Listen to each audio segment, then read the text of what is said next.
Hello and welcome to the third part of the Asia Pacific segment of the third edition of Regeneration International's People's Food Summit. In this section, we will be presenting activities from our friends and partners from the Asia Pacific region. Some of these videos are a part of Regeneration International's video series, Trails of Regeneration, that I have the honor to produce and create. The first season of Trails of Regeneration was launched in 2018 and ended in 2020 during the COVID-19 pandemic.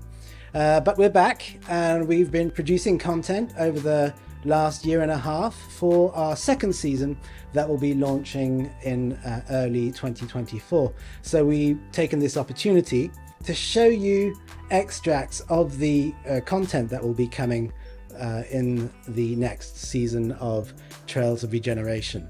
Further to this, we will be hearing from our friends and partners across the Asia Pacific region, from Japan to Pakistan, and the tremendous work they are carrying to regenerate landscapes, regenerate food systems, and regenerate people's health on this planet. Let's kick off our third part of the Asia Pacific segment of Regeneration International's third edition of the People's Food Summit with our friends from the GreenNet Organic Training Center in northern Thailand, where we will meet Miss Matana Apimun. My name is Matana Apaimun. Now we are in Tambon Meta, Ampere Meon, Chiang Mai, small village. We produce seed, we produce from vegetable, fruit, support and sharing for people. For the seed production in Thailand, normally the farmers, they will keep seed by themselves. Some variety is the local one. If you can keep seed by ourselves, it means we can forfeit that. The first one is a forfeit for your food. Yeah, you can keep seed and produce food by yourself. And the second one is can decrease the cost in your farm. You don't have to spend money in a year for seed. The third one, I think that seed is more important for next generation. The local seeds can adapt themselves for the climate change. They will adapt like a human. Human also, if climate change or some temperatures change, yeah, we are adapt themselves. They will adapt themselves. The plant also, seed also, they also can adapt with the climate. Now around the world have effect from climate change, and how we can help together use local seed, and how important if we can grow year by year. It means make them more stronger. The message that I want to share for people is about seed for food, seed for life. That is important for the farmers around the world. You can keep seed by yourself. You can keep seed for your life. It means you can produce food by yourself, and also you can sharing for people in the world. The farmers in Thailand, if we can change the idea, which can change the habit of the farmers, become to more and more work on organic farming, ecology farming. I think all the products produced from organic way can feed for people around Thailand also. And also always we with the word that is Thailand is the kitchen of the world. In tropical area we can produce many seed variety, and it means if we can produce seed and also we can get a good products, we also can produce more food and can make the food security, food safety feed for people. Important things are about the seasonal. If we can eat in a season, food will be like a medicine and can helpful for health of people. We also have agroforestry, and in my farm we will copy from the forest, and we try to transplant some branch of plant to grow in the agroforest, and then that plant will give like a flower or some fruit that we can cooking in a seasonal, and that plant is like a herb. Some is sweet, some is bitter. Bitter mostly is a bitter one. Some fever or some painful with your body, that is helpful for that. ดอกตั้งเป้าปันลำดอกนางลาวดอกนางแล้ว and we have like a jakhan this is good food for like if you work hard and you cook with that one mix in your food and that herb that plant is helpful for like a back pain for agroforest that we have the leaf can run down for the soil and after that decompose get more how to say microorganism we make compost by ourselves here and for agroforest we don't no need to do that because many leaf run down in a year the leaf will become to compost by themselves because we not burn that hopefully in Thailand will be the kitchen in the world for the world and but for the purpose here for me that always I will sharing my experience on the food security on the seed saving sharing for people that who interesting to learn with me here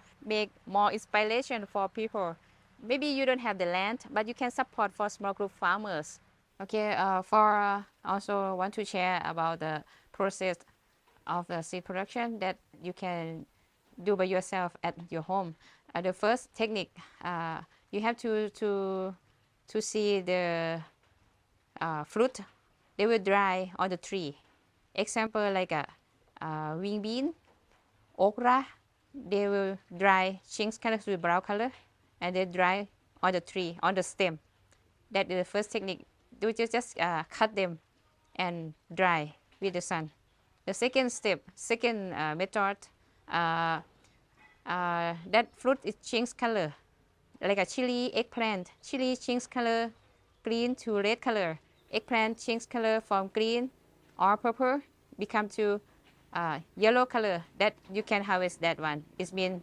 ready to harvest and this technique you have to wash them you cut and wash and clean them by the water and dry in the shade and then dry move dry on the sun again to keep it more dry the fruit will be get ripe example like a long bean that one we can know by the color will change and the skin will soft from long bean you see the skin will soft that you can harvest that one and after that you peel them and dry the seed with the wind dry in the shade first and then move to dry the sun in the sun seed is like a human breathe all the time the seed also bleach all the time and if we keep seed in the cool area more easily is keep in refrigerator every house will have that and keep in I normally I use the temperature is same kitchen in the kitchen normally people use that can keep their like a 3 to 5 years okay every package that I sell is only 30 baht per one package almost the seed that I produce here the seed can continue for next crop you can keep seed by yourself if we compare with the commercial seed almost they are produced on the conventional way you can keep seed by yourself for the next crop it's been the seed quite more expensive if you buy for F1 hybrid but for organic seed but in Thailand not many people make like a commercial normally people in Thailand they will keep seed by themselves for use in their farm and for commercial yeah we will start from 10 baht 15 baht 12 baht 30 baht for customer I would like to share more that when you grow or produce vegetable yourself I would like to sharing more that can like want to make your think more long to deep not only you eat clean you eat clean only fresh vegetable I would like to bring you to go to deep more than that eat clean and seed also clean normally people they don't think about it where seed form only where the vegetable form the seed can be around the world if people still eat local if people still support for local people support for small group farmers saving seed is mean everyone can save help together how we can make the food Savoleti. Yeah, if who would like to learn, if who would like to interesting to learn with us with GreenNet, and also can visit here Meta community. We are also GreenNet part of GreenNet here, and we are in the north of Thailand in Chiang Mai. I think the area here is a more learning space for people. In Thailand also people from abroad also can visit here. Can contact GreenNet. Yeah, website www.greennet.or.th.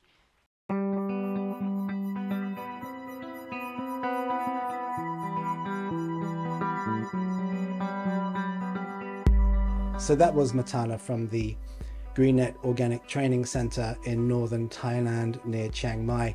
Thank you, Matana, for the important work you are undertaking in safeguarding agrobiodiversity, seeds, to ensure food security and climate resilience for your people. So now we're going to stay in the sphere of GreenNet and we're going to meet its founder. GreenNet is the largest fair trade organic cooperative of farmers in Thailand, and we're going to hear the work they're doing to create value chains for smallhold farmers. So my name is Vitun Panyakund, and I work with GreenNet in Thailand. GreenNet is a kind of umbrella organization. We composed of two organizations, the GreenNet Cooperative and the EarthNet Foundation. We basically work on two areas, organic farming and fair trade. So the foundation basically helps support our farmers to convert to organic farmings, and then the GreenNet Co-op take over buying the produce from our farmers who become our shareholders and trade it. We more or less sell out, export about 60% and sell in Thailand about 40%. Through the foundation, we also provide consultancy support for different organizations, including UN agencies. So we work all throughout Southeast Asia, and sometimes we also have some projects in South Asia as well. In Thailand, we work with about 1,000 families. 700 of them would be rice farmers, and the rest would be coconut, cashew nut, cottons, and vegetables. We first, of course, make the what we call supply chain studies, try to how we can link, and then we start working with the farmers individually, helping them to convert, and then we then organize then a group so that they can sell through the groups. Our co-op, of course, may be buying direct, but we get the groups to collect the produce from the members, and so the group can then earn some income. And this is one way to actually also to strengthen local farmer organizations. For instance, we provide organic fertilizers, which we only sell to our members through the groups. So the group collectively purchase and then distribute with small margin to their members. So the group then earns some money, and when we produce we purchase the produce from them, we often buy it through the groups. So the group, we pay advance to the groups, and then the group collect the produce from the members and then truck it to us. First, we start with training our farmers to produce their own on-farm or organic fertilizer, or purchase it or collect it from the local areas. But when the group start to expand, there's not enough quality organic fertilizer around in their regions. So we have to we decided to contact some of the factories who produce organic fertilizers, and we source from biogas materials, and then we pack it, ask them to pack it and then sell it to our member. So we have one of the quite a pioneer project in terms of commercial but local seed. It's actually started by our foundation, where we have one of our staff. She produced organic vegetable seed, first collected from different parts of Thailand, but later on expanded a little bit to all over Asia. And then then sell commercially because there's a growing demand for urban consumers to grow organic gardens.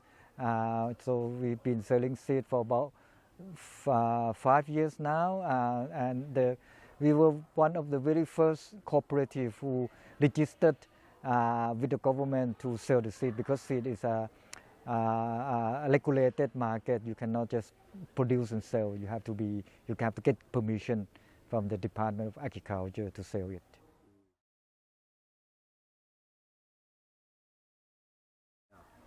Well, I mean, it's keep on changing. We started 30 years ago, and that time was, of course, the knowledge.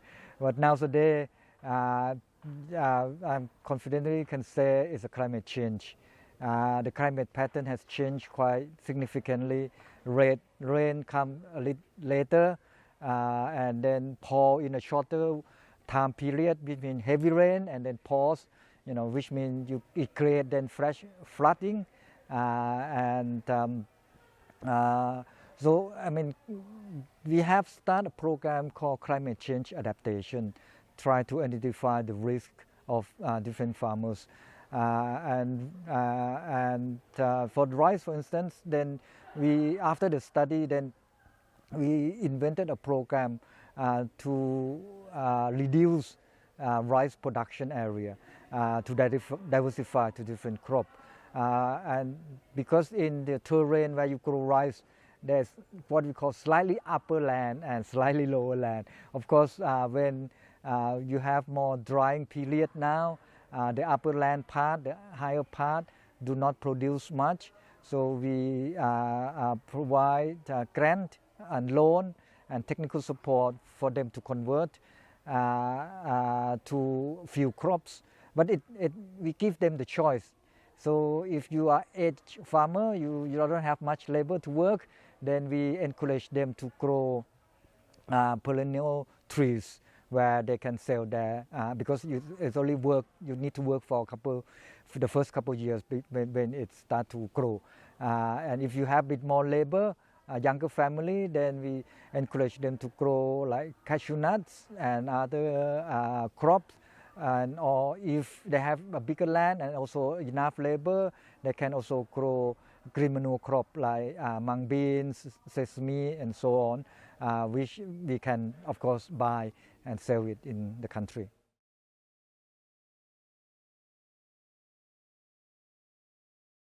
Soil organic carbon is very important, and I believe organic farming have a potential solution for climate change in terms of mitigation, because by putting organic matters back to the soil, we can fix the carbon into the soil. Some people may say it may be temporary, but if you do large enough and you do continuously, I mean, you can fix large amount of carbon in the soil. There are already quite a number of big private companies who make their commitment to reduce their carbon emission as well as to become carbon neutralities. They have been looking at two areas, the reforestation and farmings. We have been approached by a couple of companies to make a pilot project where the company will be paying subsidies for farmers who make soil carbon sequestrations. And we have completed the first study last year, and this year we probably will launch the program with a couple of companies in the second part of this year. Farmer has been doing this for a while, but the recognition that farmer actually serve the world has just been there recently. I think, of course, it's a bit difficult to evaluate or make a financial calculation of how much they've been protecting our world. But I think it's good. It's good timing actually to start seriously looking at this thing. It's not just the carbon, but it's sequestration that the farmers have been helping us, but also conserving biodiversity, conserving the rural livelihood, and so on. And these are not just for environmental aspect, but also it's a good contribution for economic and social development. The threat of the climate disaster has been very real in the recent years, and therefore there's an awakening among these private companies, and therefore the carbon issues, regenerative farming is one of the quick growing areas, and that's why we actually start working on this a little bit more. But I would believe that similar approach can be done. The only issue is, I mean, there are formal way of making a calculation, but that the methodology is too complicated and too costly. We have done some basic studies comparing the cost of calculating and verifying the carbon sequestration in the official way.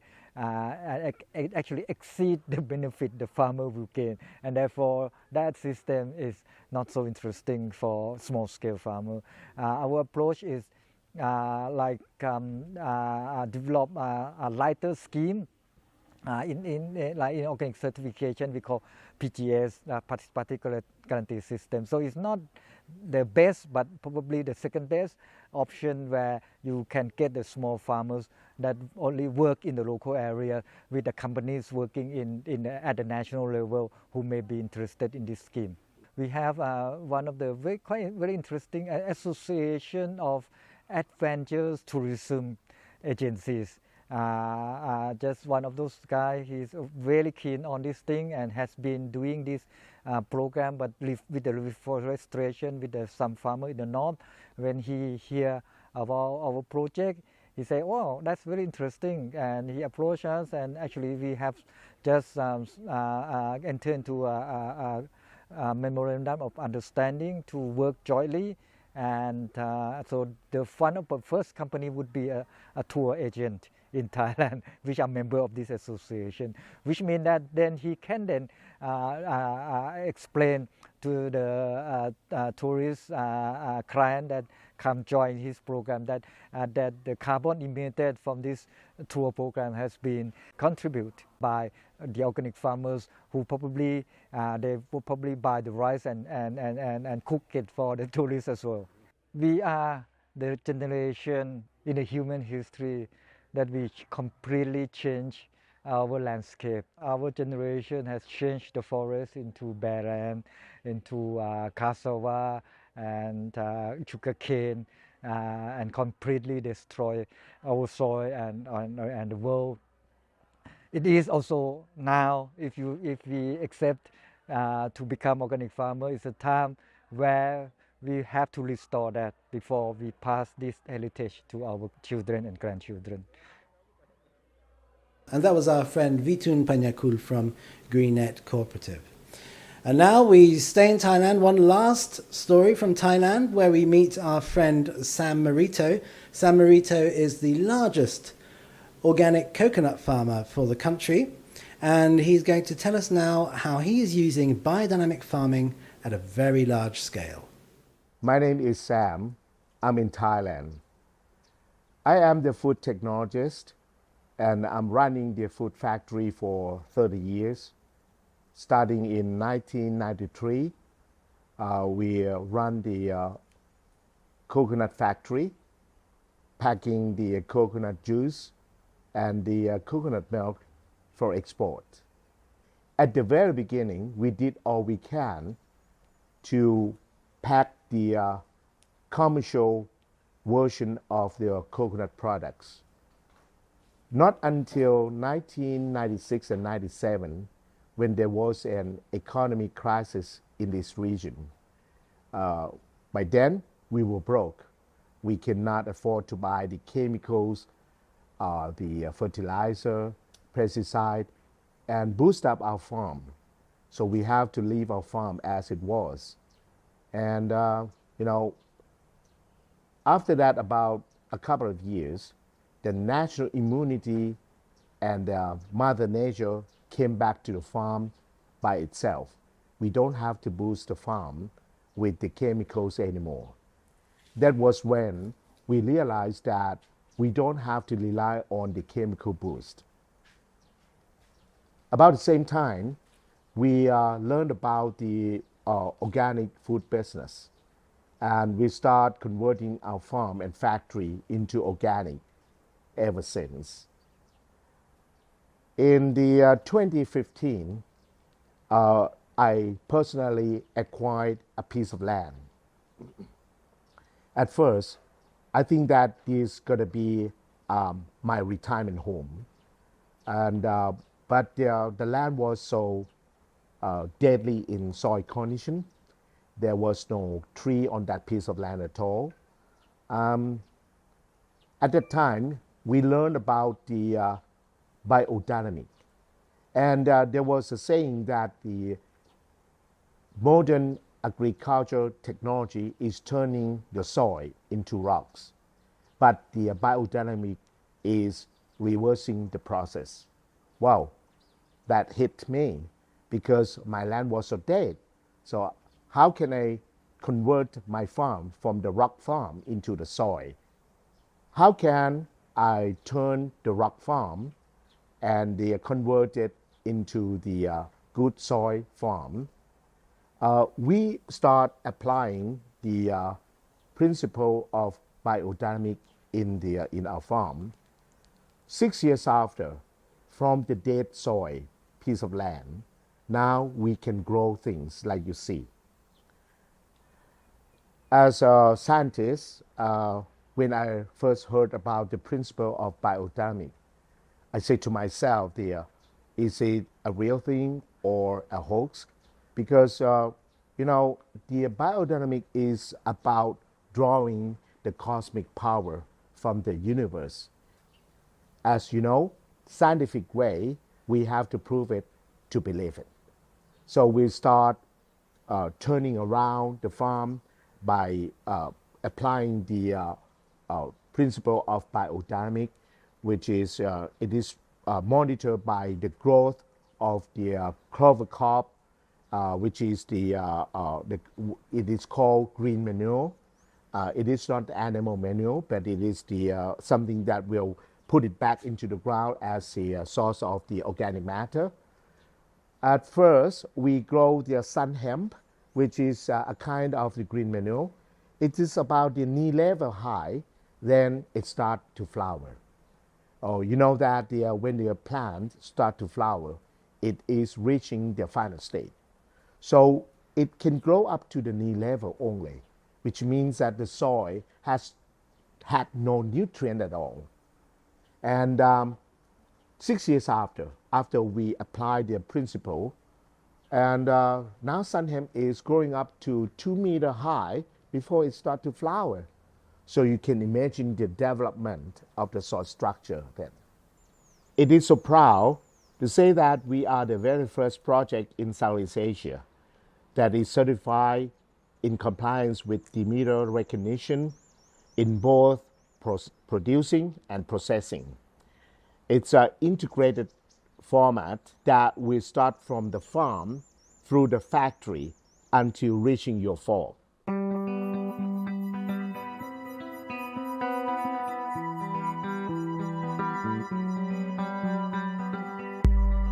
Thank you, Sam, for your words and for the work you're doing to scale up biodynamic farming and regenerative practices in Thailand.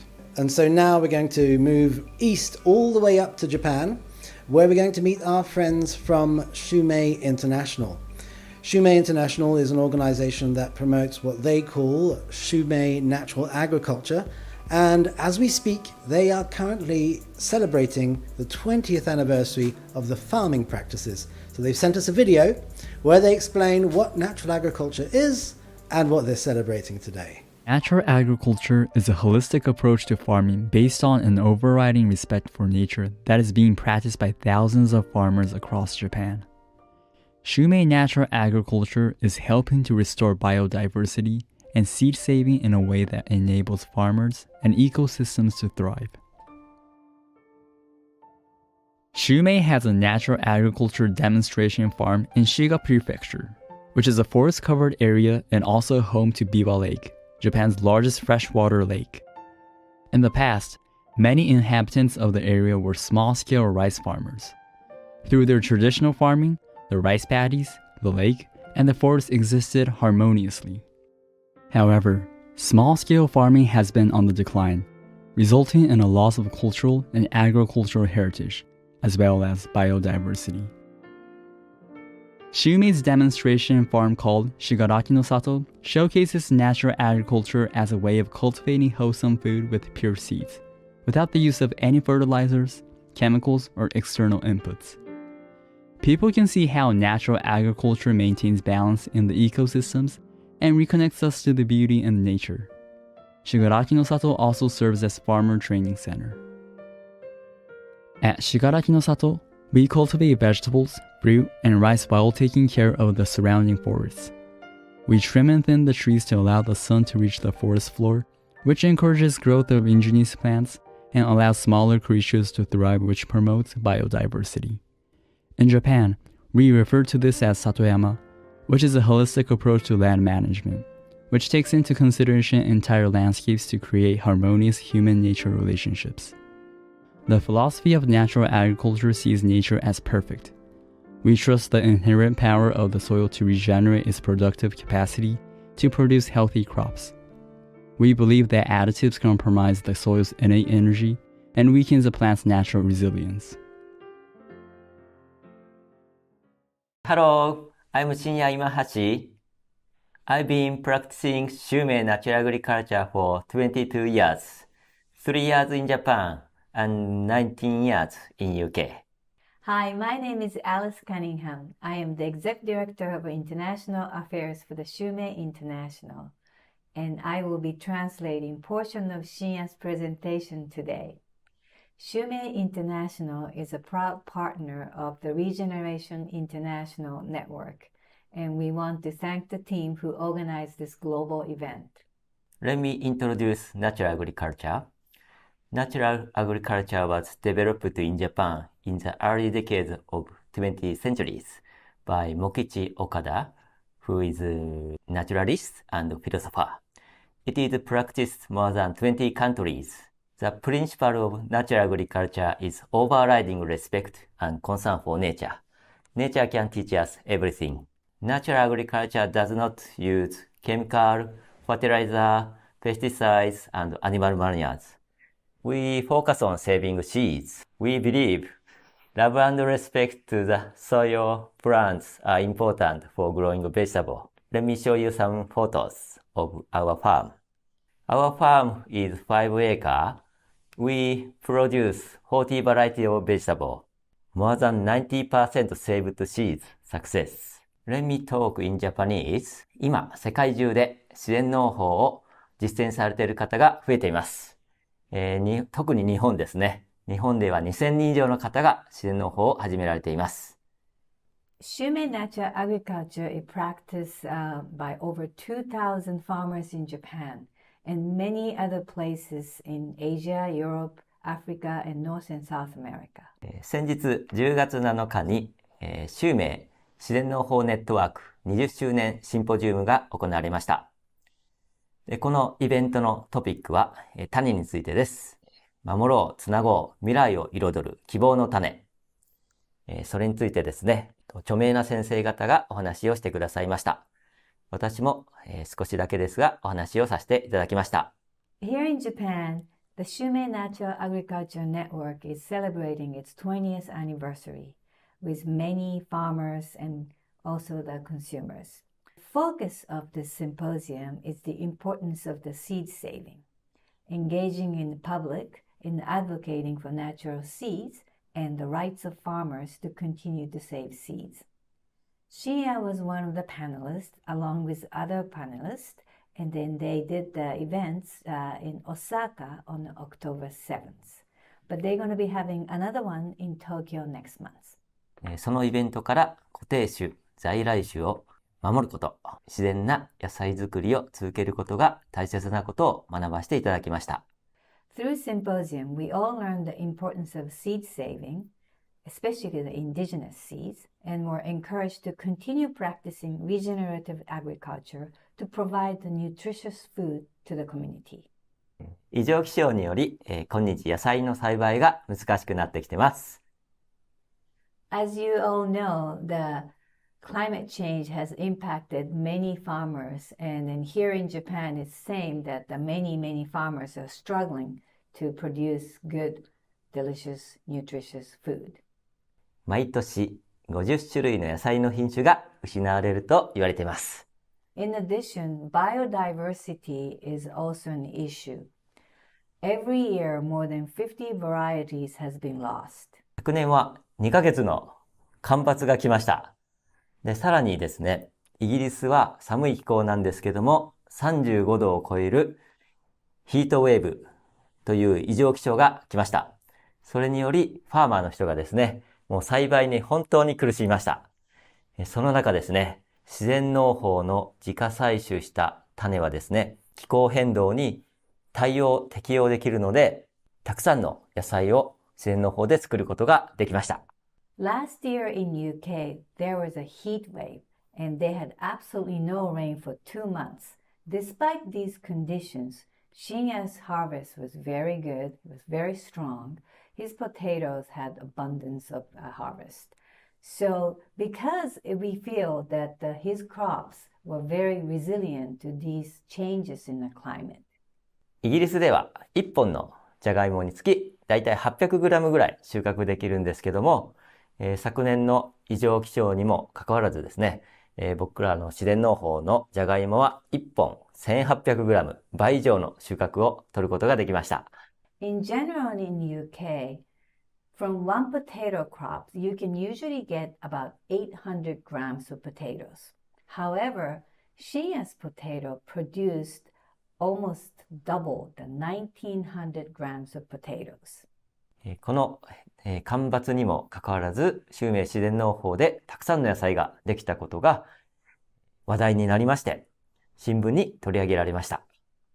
These results were even reported in the local newspapers because his farm did better than many of the surrounding conventional farms.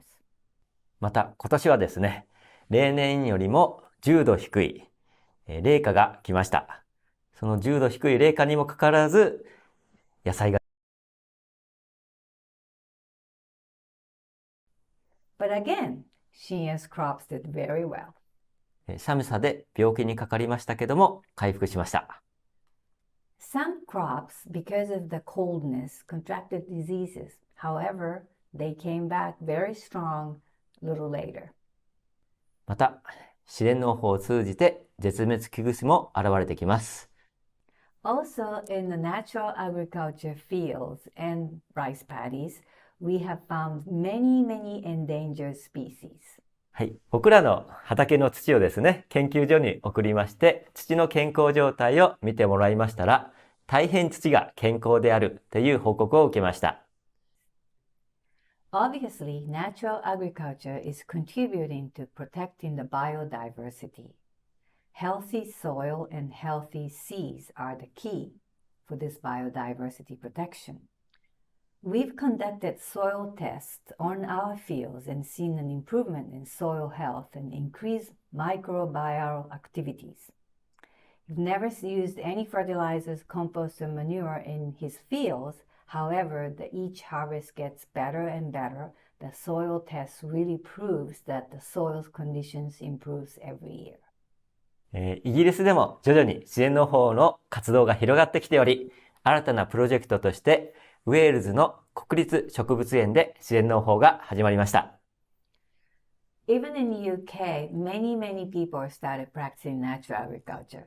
Recently, we were asked by the UK Botanical Gardens in Wales to build a demonstration plot for natural agriculture to showcase what is possible without the use of any fertilizer, pesticides, or additives. 秀明自然農法は誰にでもできる農法です。土に愛情を与え、感謝したら野菜ができてきます。そんな昔からみんながやっている当たり前の生き方であると思っています。Anyone can practice natural agriculture. It is more than an approach to farming, but it is a way of life in harmony with nature. The most important thing is to have love and gratitude for nature, for the soil, the crops, and seeds, and trust the soil. 秀明自然農法を通じて種を守り、地球を豊かにし、昔ながらの元気な野菜作りに励ましていただこうと思います。Through natural agriculture, we are protecting seas, and we are promoting biodiversity and creating healthy planet. Shinya is committed in providing healthy and nutritious food to as many people as possible, so that people can be healthy and happy. 今日の話が何かしら皆さんの心に響いているのであれば、皆さんのコミュニティや社会に秀明自然農法のことを伝えていただけると嬉しいです。I hope today's presentation inspired you and hope many of you will take upon natural agriculture or any other regenerative agriculture. YouTube で栽培の仕方や種取りの仕方を紹介していますので、よかったら見てください。For anyone who wants to learn more about the natural agriculture, please check out Shinya's YouTube channel, where we provide tutorials on planting, seed saving, harvesting, and more at Shumei Natural Agriculture Farm.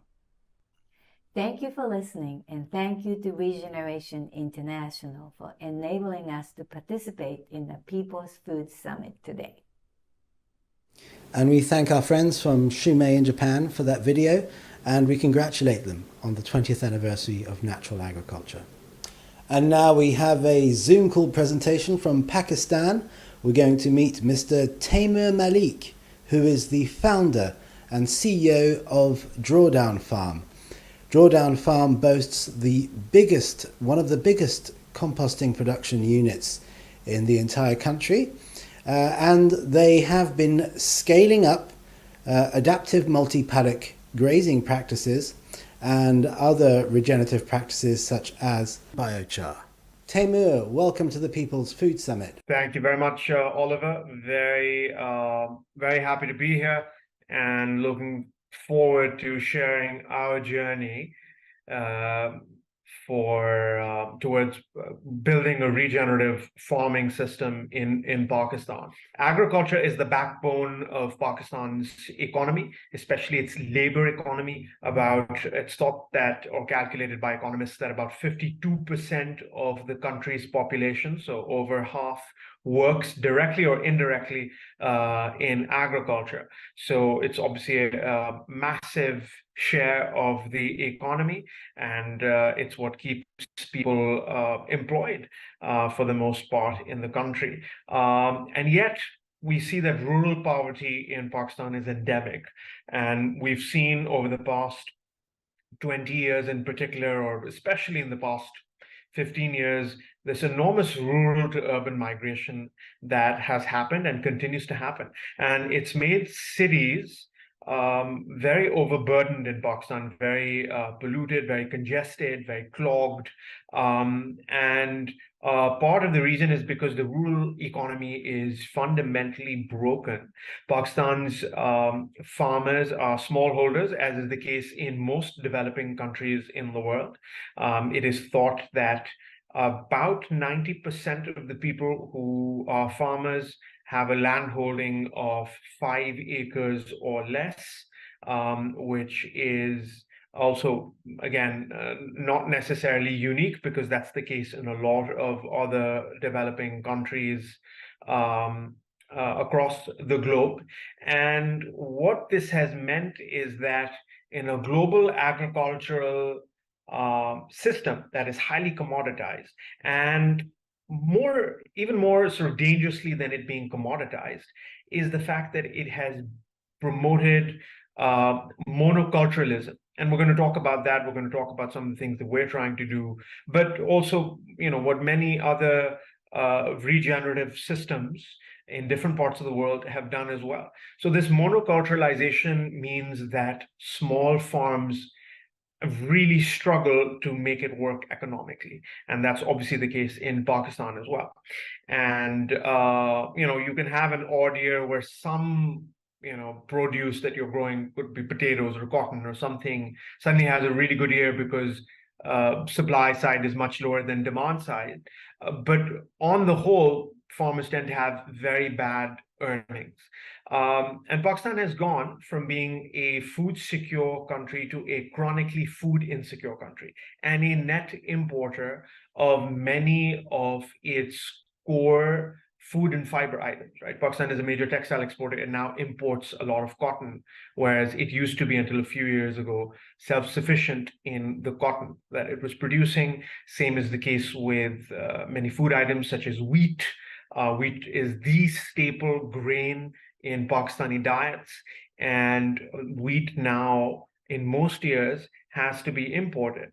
And there are many reasons for this, and I'm just going to touch upon the core reasons. One of them, obviously, is that there's been a massive population increase. The country has gone from about 33 million people at the time of its independence in 1947 to about 240 million today, and it's headed towards 350 to 400 million people by somewhere around 2035 to 2040.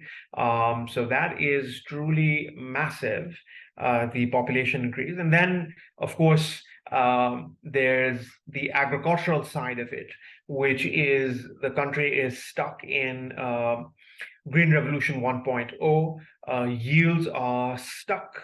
It takes more and more synthetic fertilizer to achieve, very static-ish kind of yields, or they might even be going down for many farmers. Farmland is, for the most part, for the majority of farms, devoid of trees, which is really bad. The soils, and this is a truly shocking statistic, the soils have either 0% organic matter and carbon or almost zero. So we're talking about 0.2, 0.3%, which is extraordinarily low and very dangerous. And then you have, for much of Pakistan's productive, quote unquote, agricultural land, you have very calcareous, so high calcium, highly alkaline soils, and generally very clay soils as well for most of Pakistan's agricultural land. And this also has consequences. And so there's a lot of heavy tilling that takes place to make the soil, have the kind of looseness or porosity to be able to then plant different crops. But because you don't have high humus and high organic matter soils, you don't have the porosity and structure in these clay soils. So you have to do heavy tilling, which further sort of degrades and continuously destroys the soils, right? So that's the status of the degenerative system that's currently at play. Now, let me briefly touch upon my own personal journey. I used to be in the world of finance. Then I took up the reins of a textile spinning mill in about 2016 in Lahore, Pakistan, when I moved from Wall Street there.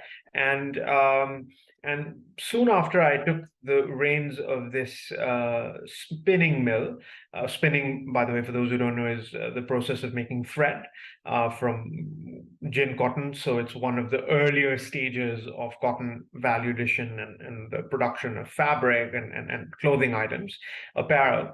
And so this mill sort of shut down because cotton prices in Pakistan went through the roof. And the core reason for that was because a third, so that's about 33% of the crop got destroyed by the pink bollworm, which is a pernicious pest. And as I delved and dug deeper, I realized that the pest had become resistant to the BT GMO cotton seed because evolution always wins. So if you just have this, again, monoculture based idea of one pathogen or one pathway of killing a pest, it's just not going to work. And ultimately evolution wins, and then it causes a lot of pain and destruction. And that's what happened in the Pakistani economy that year.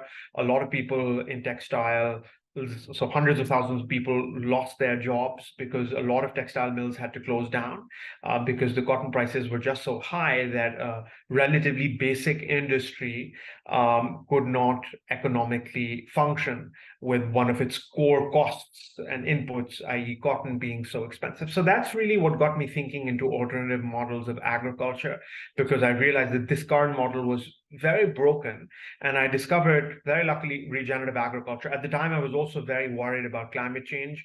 I had just recently become a father, and I realized I discovered, for example, a fantastic book called Earth, that's EAARTH.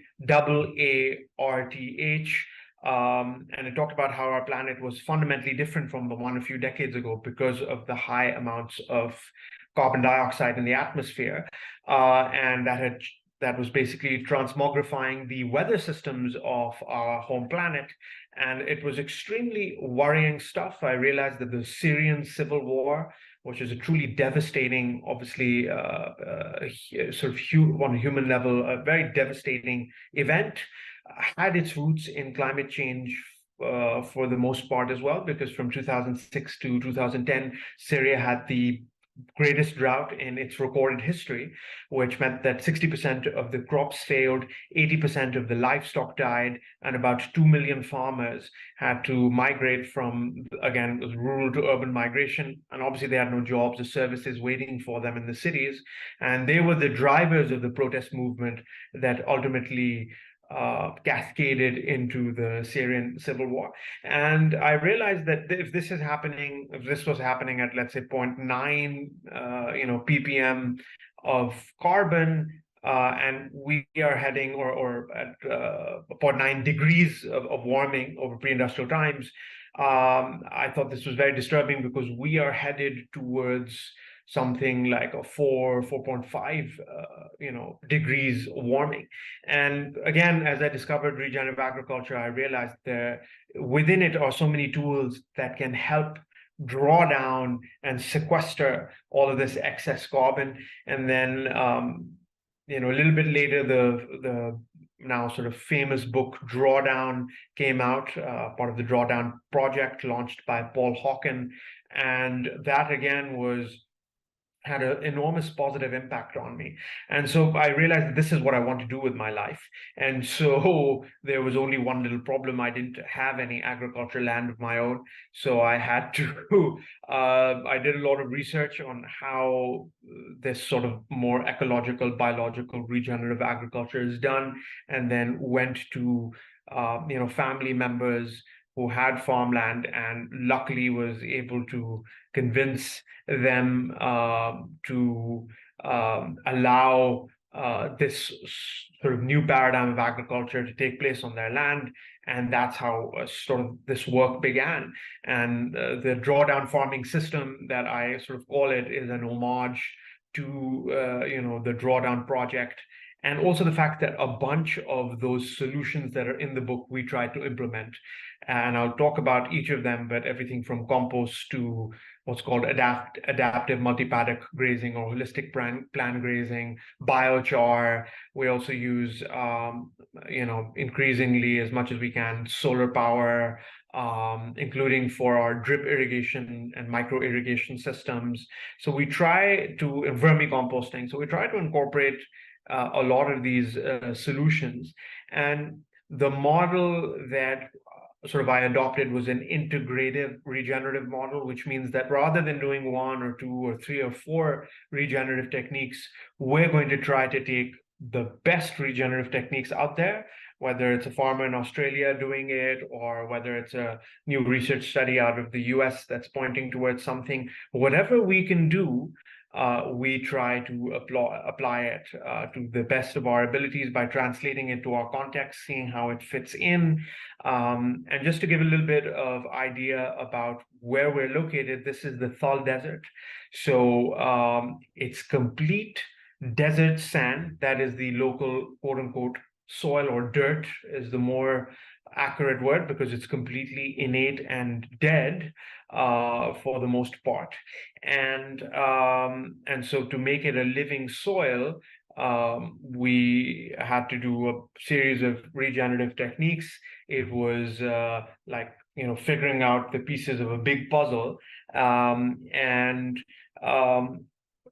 So at this point, thankfully, we have the largest composting operation in Pakistan, the largest biochar manufactory in Pakistan, which is not a very large one, but it just goes to show that this stuff is very new in Pakistan and the Pakistani agricultural scene. And again, sort of going back to what I said earlier about Pakistan's agricultural scene, it is very, the term I use is Green Revolution 1.0, which is just primarily NP, maybe for some farmers, NPK driven. Very rarely would they use micronutrient, and there's just no emphasis on soil microbiology, on what in other parts of the world became known as conservation agriculture. So, no-till or minimum till, those practices are extremely rare. And that's why we see this sort of problem in the country, and so I think for us the idea was, let's break this mold in its entirety and to create a model that can then become a sort of beacon or guiding light if we succeed. And thankfully, we've started to see some remarkable results where we're seeing soil that was complete beach sand or desert sand turn into a living chocolate brown colored soil, which, in many ways, the transformation was remarkable for us as well.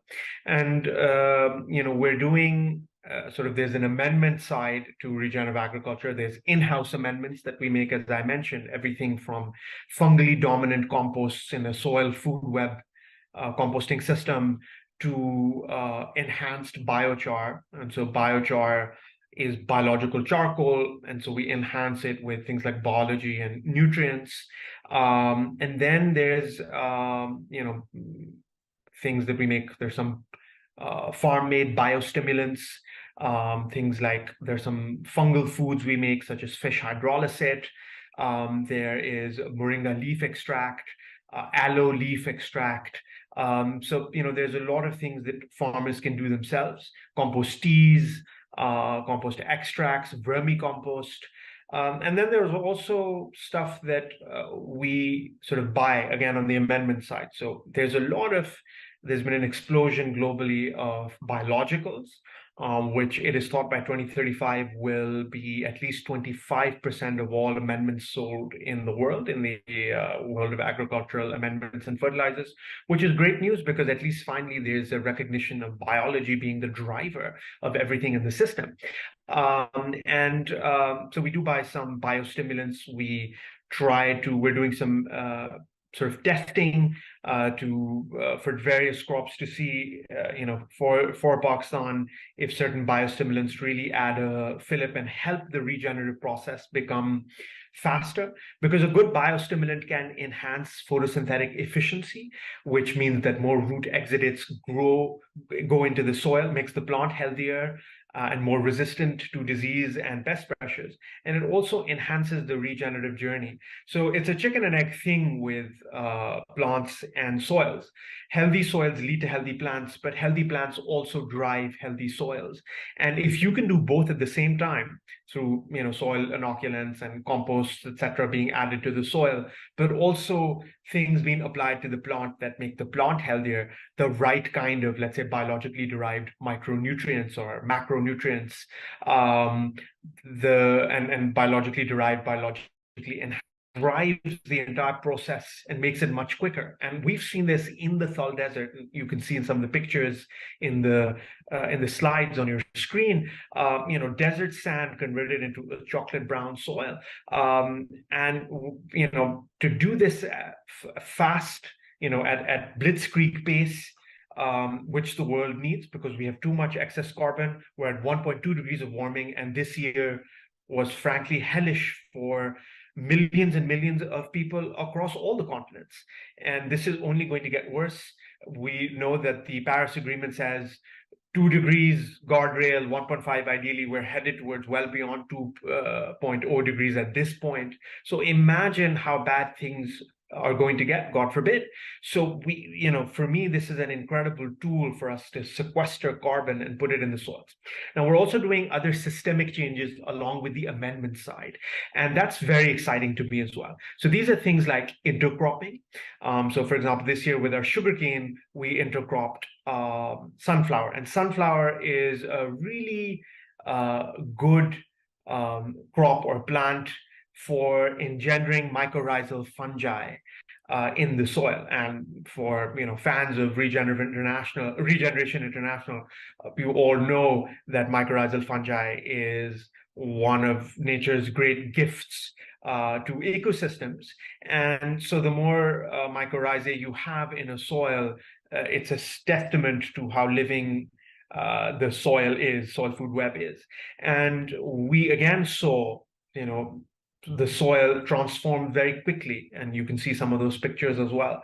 So intercropping is something that's really exciting. A synergistic intercropping, we're starting to do it in our orchards. For example, having living mulches in our orchard rows where the trees are underneath it, something synergistic like an alfalfa or a sweet potato. Having alleys with something synergistic like a legume. We're also doing it with our row crops. And so that's really exciting. And then also agroforestry. And agroforestry, of course, even within that, it's an umbrella term. There's a smorgasbord of techniques within agroforestry.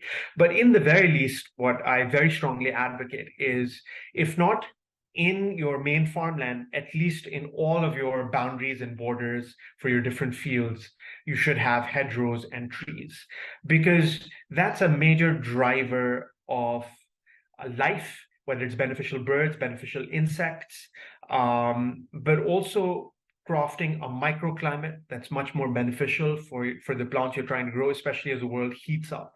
And we've seen incredible heat waves in Pakistan, other parts of South Asia, the Mediterranean belt of Europe, Africa, the Middle East, Central Asia. I mean, China, heat waves are horrendous this year. So having more trees is a great boon. And then smartly choosing the trees. So having like a good mix of deciduous trees, you can use the leaves for composting systems, which is what we do, or vermicompost systems. And then also having certain tree species that you can make amendments from. So neem, for example, we used to make a neem pesticide, or moringa we used to either for fodder purposes for our sort of cows and ruminant animals, because it's an incredible immune booster and sort of health enhancer of ruminant animals. But also we make biostimulant fertilizers out of it as well, right? So there's just, nature has so much bounty that just recognizing it and smartly applying it can give incredible results. And so those are the sort of systemic changes that we are also concurrently working on, along with the amendment side as well. And I think together, if you integrate these two streams, and within each of those try to have as many tools from the toolbox, it can lead to a much faster pace of regeneration. And I often give the example with human health, because I think that's something that humans intuitively understand much more. And I give the example of, let's say you have a room full of a bunch of people who are, let's say, not doing very well from a health point of view. Let's say they've reached their 40s and they realize, we need to make some changes in our life. And, one of them says, I don't eat vegetables, so I'm going to add green leafy vegetables in my diet. And another person says, I'm eating this really bad meat that's laced with antibiotics, and I know that antimicrobial resistance has become a big thing, so I'm going to start eating more pasture-raised grass-fed meats or eggs. I'll have fewer, but I'll have better quality that's better for me. Another person says, well, I don't exercise. And none of these people exercise. Their diets are terrible. Let's say all of them are in the same boat. One person says, I'm going to start doing some cardio. Another person says, I'm going to start doing some anaerobic exercising, so weightlifting, right? One person says, there are no herbs in my diet, so I'm going to start having things like turmeric and other, rosemary and things, right? So each of those are going to get, one person said, I'm not getting enough sleep, so I'm going to start, getting 7 to 8 hours of sleep, and I'll be regular with my sleep sort of cycle. Each of them is going to derive a benefit from these changes. But if someone said, I'm going to do all of those things, their journey towards health, in all probabilities, 99% of the time, is going to be much, much faster and much more profound. And we know this. There's a lot of science to back this up, by the way. And I think regenerative agriculture is the same. The more tools, both systemic and from an amendments point of view, that you deploy, the better your results are going to be. And I think that's what we've seen as well. One thing that people need to understand is obviously, and I've mentioned this, biology is essential. So incorporating biology in the system is so crucial. But another thing that people, I think there's a less recognition of, is that nutrition is also very important, but the nutritional philosophy and system for delivery in agriculture is fundamentally broken. And here what I mean is we are over applying things and we are wrongly applying them. So even in the synthetic paradigm. And so, we have a very large scale farm, and some of it is regenerative organic, but some of it, because it takes time to reach a level where you can be regenerative organic, let's say, right, where you're not really using synthetics. But a large part of our farmland is regenerative and in various stages of regeneration, but not regenerative organic. But our synthetics paradigm is very different, because we enhance our synthetics with biology and we microdose things, so we need to use much less. And plants and soils don't respond negatively. When you apply, let's say, urea fertilizer in one fell swoop together, it's extremely bad for soil biology. And it's also very bad for plants. And it's a net contributor to climate change. Most of it gets volatilized as nitrous dioxide or gets leached down. But if you do microdosing and you enhance it with biology, with soil microbial inoculants, then biology takes up a lot of that nitrogen and then makes it much more bioavailable later on in a plant's life, right? So I think that these are things, same as the case with, with phosphorus fertilizers, with even potassium fertilizers, right? And so in the right time, in the right format, biologically enhanced, if we were to do this globally, right, we could reduce our need for synthetic fertilizers and actually enhance plant health, soil health, and even yield outcomes. And that's one of the core takeaways I want everyone to take. Regenerative agriculture doesn't mean lower yields. It actually means enhanced yields through a series of means, obviously through higher disease and pest resistance, also higher resistance to some climatic stresses, heat waves, drought, frost, but also higher yields in many cases. And there's a great BCG study that came out recently, which is also pointing in the same direction, that Regen Ag can lead to higher yields. And what we're seeing is that the more degraded a soil is, and in many parts of the world, such as Pakistan, parts of Africa, even parts of China, parts of India, Central Asia, soils are very, very degraded. Parts of the Middle East, where agriculture happens, places like Jordan and Egypt, etc., soils are very, very degraded.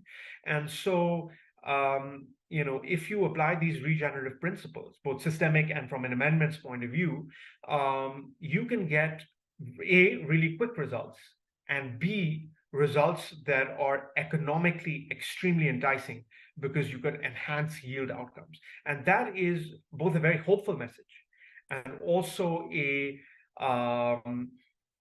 message that makes this a very investable class, if we're to use finance terms, right? Which is amazing, because that can become a major driver for saving the world from the climate catastrophe that we are in the midst of, because we can have food security in a world where at least 1/10 of the global population is food insecure.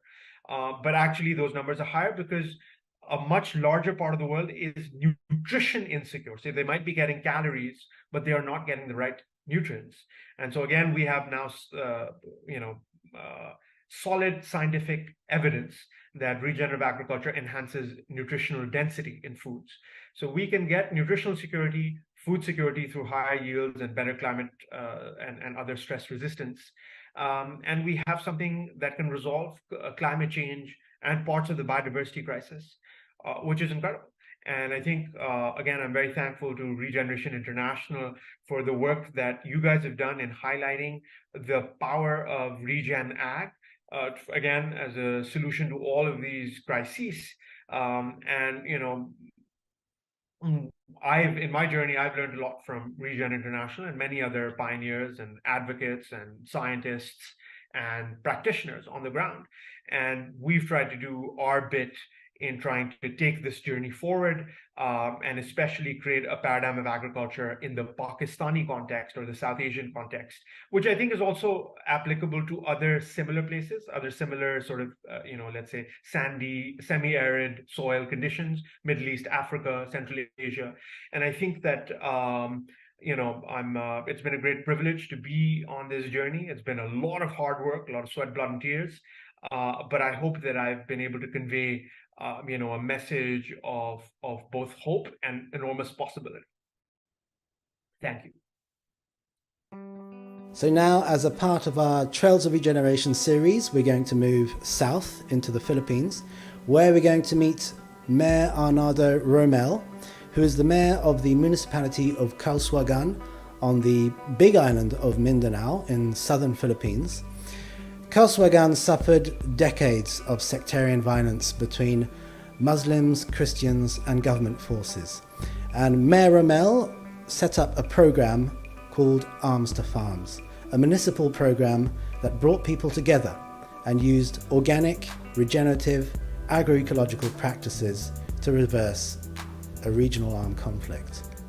My name is Romel Arnaldo. I am the municipal mayor of the municipality of Calsuagan, Lanao del Norte, Philippines. I grew up in a war-torn area. There were just encounters again between the military and the rebel groups. Isolated fightings within our municipality, and then it became a little bit more intense until it became really a war in this municipality. Commander Binji Loksadato Andaman, Brigade Commander sa MILF, may asapul agu teluragun, nana emanannya nana may membro akun sa MILF, sabab si emanannya na langun ng emanannya na tao si napaglin emanannya di makinggira. Kamrid iso maranaw gusto Kristiyan, may leo maranaw so Kristiyan, buno niyan may le mabuo Kristiyan so maranaw buno niyan gitu. Miyakala so emanannya nana miyaka umakun sa idudag na emanannya nana may asapul agu teluragun. Never that we have slept peacefully. When there's sounds of gunfire in the mountains, we go down to the beside the water and get ourselves ready to evacuate. May kalipay na mo nga ang katawhan, mahadlok na mo, o unsay amo ang gustong pangayoon, maihatag, mo amo ang kalipay, so wala migi bati nga lain pag pangagpas kung dili ang pagkahimo sa ingon nga kagulyang.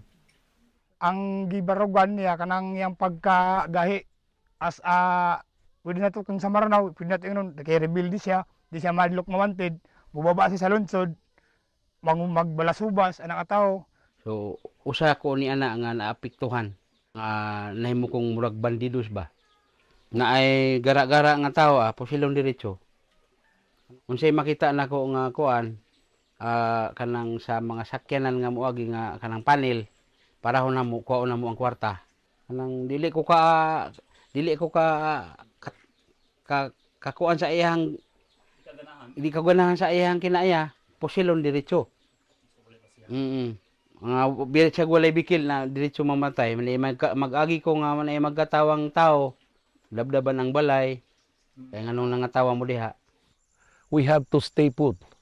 My father used to be the mayor here before, and it is his obligation to stay put and defend the municipality.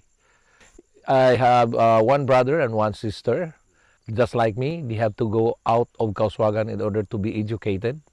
Right now, I'm the only one who came back.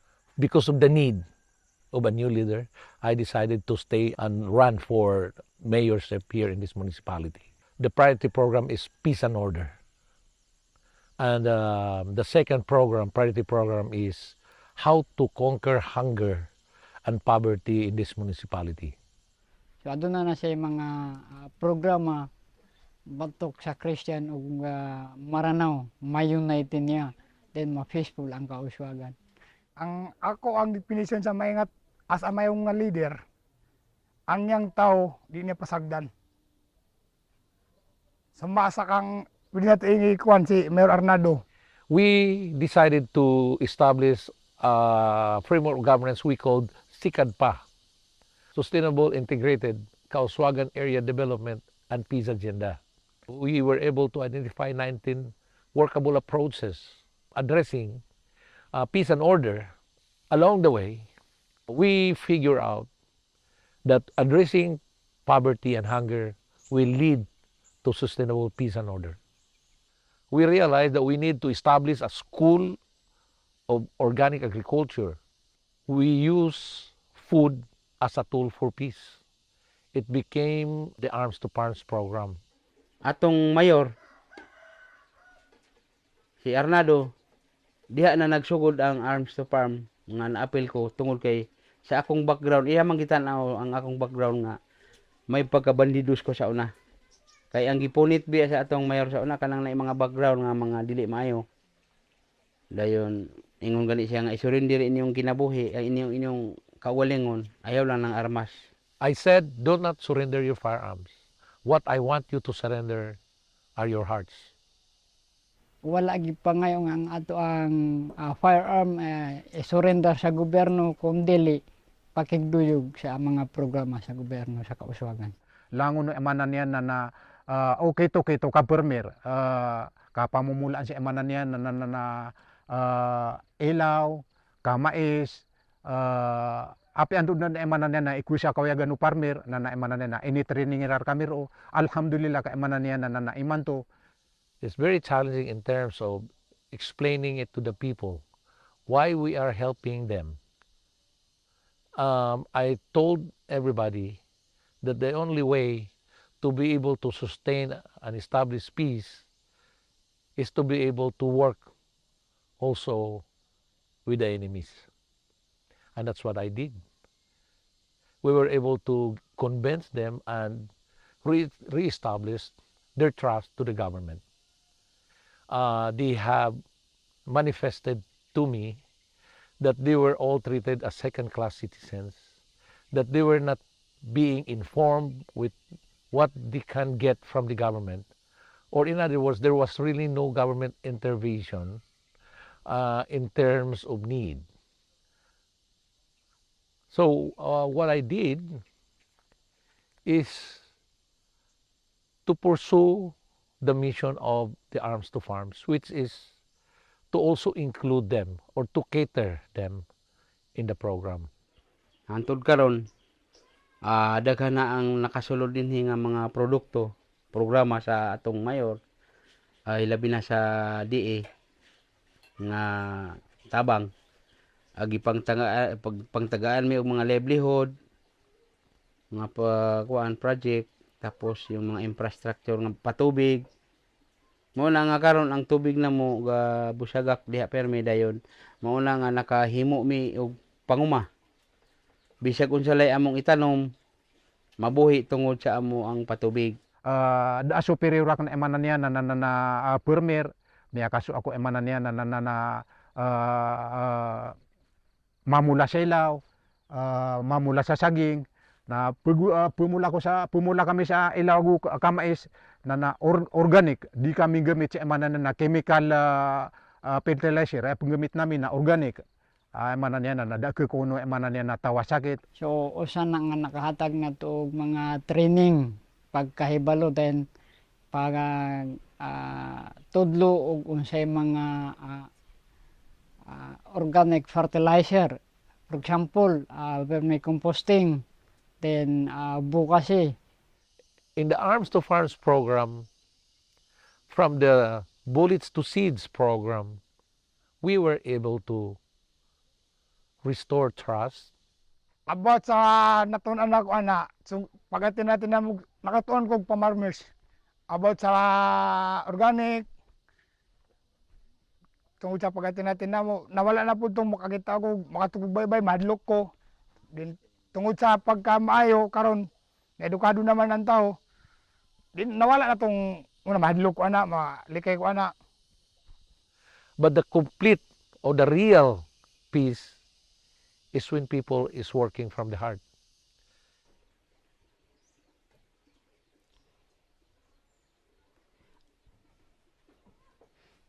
Dili tungod sa akong mga ginikanan. Ano wa ko kahuman og eskwela. Mao na nga nahimo kong bandido, mahimo kong bati og kinayat tungod sa panahon. Tungod sa panahon nga nahitabo, dili ko ka eskwela. Mao nang nagrebelde pud ko. Kay dili na ko wala ko magustuhi ang nahitabo nga wala ko kahuman og eskwela. Sayang kayong panahon. Piting sayang nga. Karon nagmahay ko. Gani nakakita mo kamo na sa akong atubangan nga mao na nga nagmahay ko akong mga anak ako yung gipaningkamutan ng mga humantanan og eskwela tungod kay dili ko gusto nga maparehan ako nga walay na human eskwela di ay so mao na karon sa nakakita og sa naminaw nako karon palihog lang pa eskwela patiwasa ang inyong mga anak bisag maulan na inyong bahandi nga mabilin sa inyong mga anak og daghang salamat. And we thank Mayor Ramel, Commander Benji, Commander Malik, and the former MILF fighters for sharing their story with the world. We will be sharing more on this story in 2024 with the second season of Trails of Regeneration. So now we're going to wrap up the Asia Pacific segment and send you over to Europe. Stay tuned.